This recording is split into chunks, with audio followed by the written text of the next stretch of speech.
U trenutku izvršenja krivičnog dela maksimalno zaprećena kazna 2003. godine je bila 20 godina robije. Toliko se moglo dobiti maksimalno. Bez obzira što je to bila maksimalno zaprećena kazna, pojedinci, pa zašto ih ne bi imenovali, Čeda, Beba i ostali i njihovi sponzori, su se stavili iznad zakona i oni su osuđeni na 40 godina. I mi svi šutimo i svi se prave i kažu to je to. Nećemo znači ulaziti u to ko je izvršio atentat, to se vjerojatno nikad neće znati, jer i dan danas se ne zna ko je na Kennedyja izvršio atentat, tako se neće znati ni na Đinđića, ko je šta tu radio, ko je imao koju ulogu.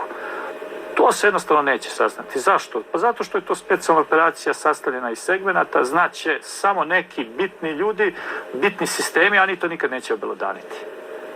Tako da nećemo ulaziti u to, nećemo ući u teren špekulacije. Znači, poruka iz ove emisije je ta da se navršava ove godine 20 godina njihove robije, da je u vreme izvršenja krivičnog dela maksimalno zaprećena kazna bila 20 godina. Jedino što tražimo da se primjeni zakon.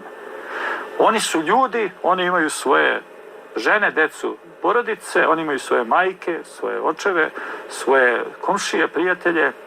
Ta dehumanizacija koja je stvorila i poništila osjećaj ljudskosti kod njih ne znači da su oni sada neko prema kojima možeš šta god hoćeš. Ne, oni su ljudi kao i svi drugi građani i prema njima treba da se primjenjuju zakoni kao što se primjenjuju prema bilo kome drugom.